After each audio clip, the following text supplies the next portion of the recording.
Yo, what's up guys, it's Miles. Today I'm going to teach you guys how to do scales and shakes in SONY VEGAS Pro 14, or at least how I do them, and how I try to get them to look as smooth as I can. So first you're going to need to go find a song that you want to use. I'm just going to be using a song I found off SoundCloud. Once you find the part of the song that you want to use, I usually split it and put it to the beginning of the track. And then you always want to go to the sound effect on the left hand side, and you want to get rid of all these sound effects on there. Just make it sound as crisp as it can. Next thing you want to do is you want to go out and mark every single beat that you're going to be using for the edit. I'll go ahead and do that.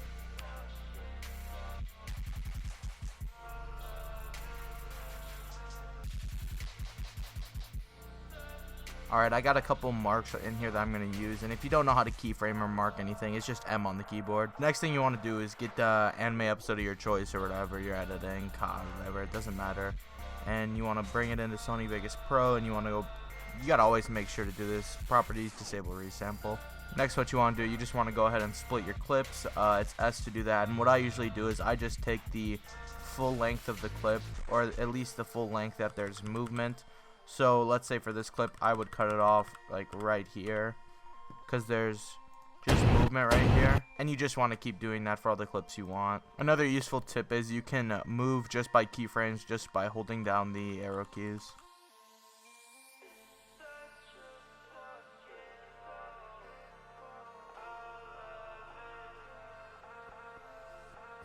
Now that I got all my clips cut, what I usually do is I just delete all the extra stuff that I don't need. Alright, now that we got all our clips here, what we want to do is we just want to start fitting them into the markers. So for this clip right here, it wouldn't fit in this first keyframe obviously unless I Twixtered it, and that will be in a later tutorial. So I'm going to throw it in right here, in this little clap and then beat. Alright, now that I got all my clips synced up with the music, this is what it'll look like.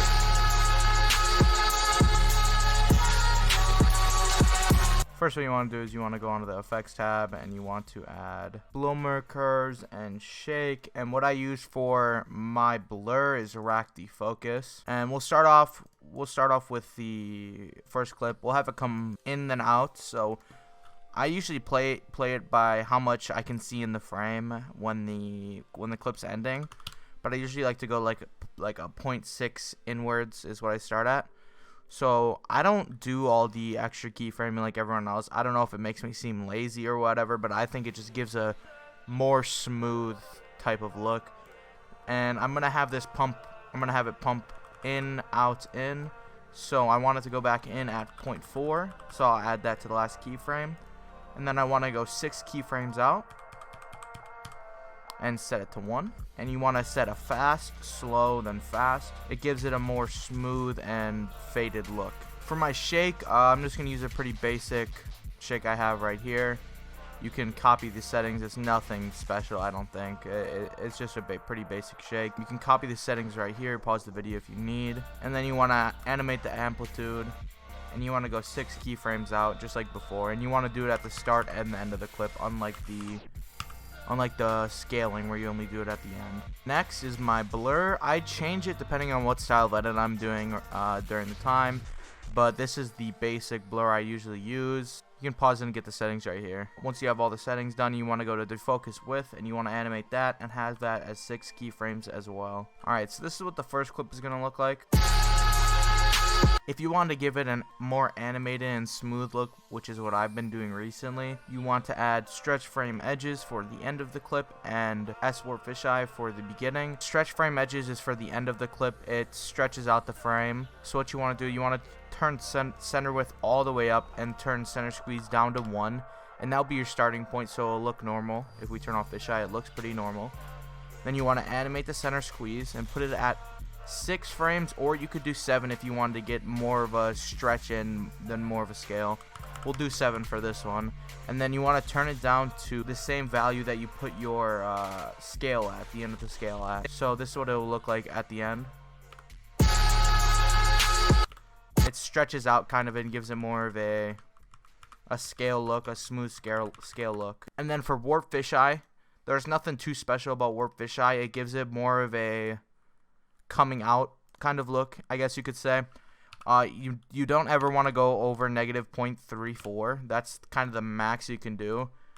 Otherwise it'll look goofy on the side. So what you want to do is you just want to set it to negative 0.34, and then animate it. And I always like to go one after the starting point for the scale in or scale out, depending on what clip you're using.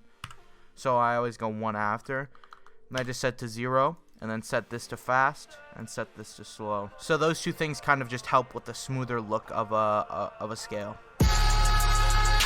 So on this next clip, we're going to be doing an in then out.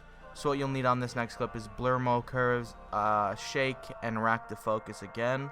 Once you got all those on, you always want to turn on shutter duration. It just makes the edit look very, it's not a blurry, it's just not good.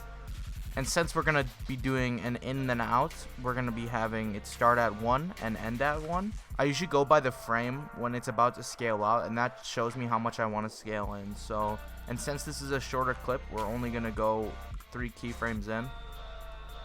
And we'll probably put it at 0.6 because it's less keyframes, and then it still gives the smooth effect. So it looks good. It could zoom in a little bit more, but that's all right.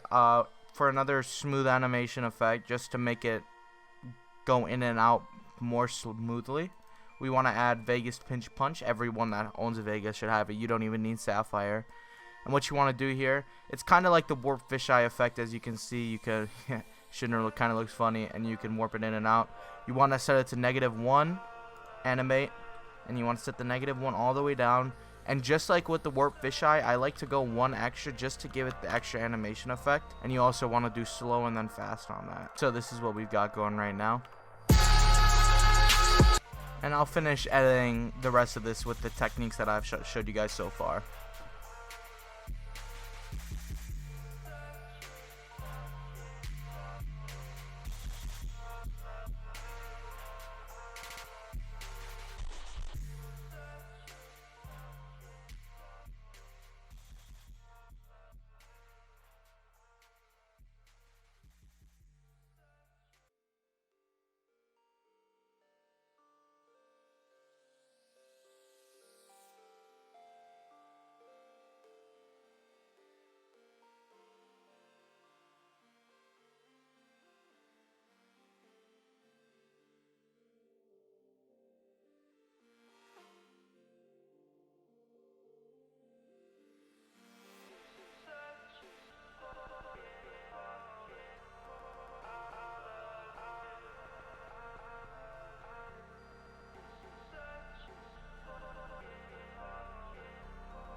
One more thing I want to show you guys is how you can shift the X and Y axis to get the Y scales and the X scales. I'm not going to do any Y scales for this video, but I'll show you guys how to do an X scale. What I usually do for it is I like to zoom in or zoom out depending on the previous clip. So for this one, it'll be a zoom in. I always like to make sure, if I need to, I will change the Y axis. I like to make sure that what I'm trying to portray in the edit or clip is always in there. So I want Shinra to be in the clip because the next clip is going to be him turning, so I want him to be the center focus of the clip right here. So what you do for that, since I want to move it, you could move the center, the Y center. I don't do that unless I'm doing a Y scale, but I'm not here. So what I want to do is I want to animate the Y scale, what I want to see right here. So I want to go to the beginning of the clip and also set that to 0.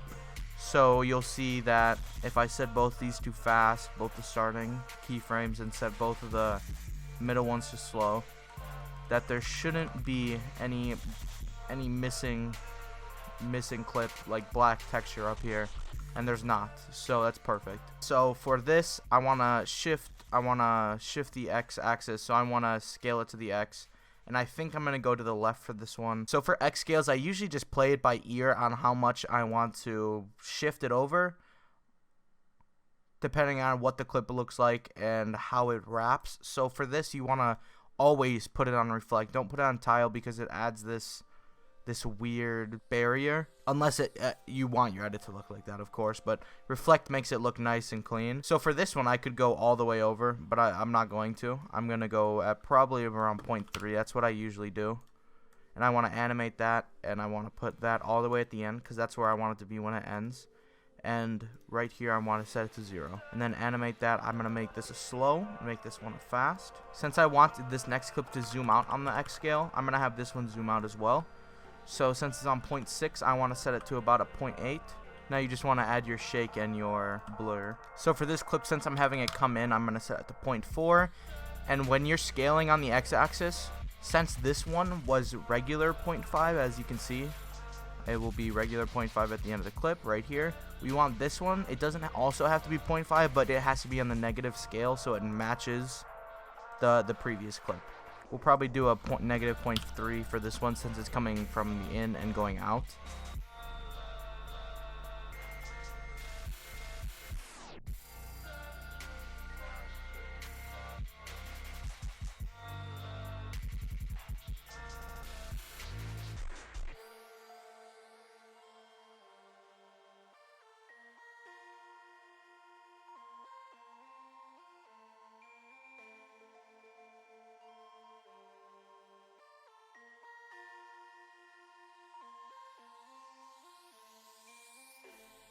Alright, if you followed the steps I showed you in this video, your edit should be coming out looking like this if you did everything correctly.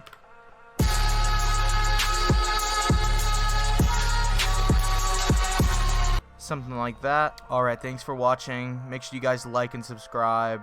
I should be making more tutorials in the future. Let me know what you guys want to see. More edits, anime recommendations, anything, songs, whatever. Doesn't matter. Thanks again for watching. See you guys.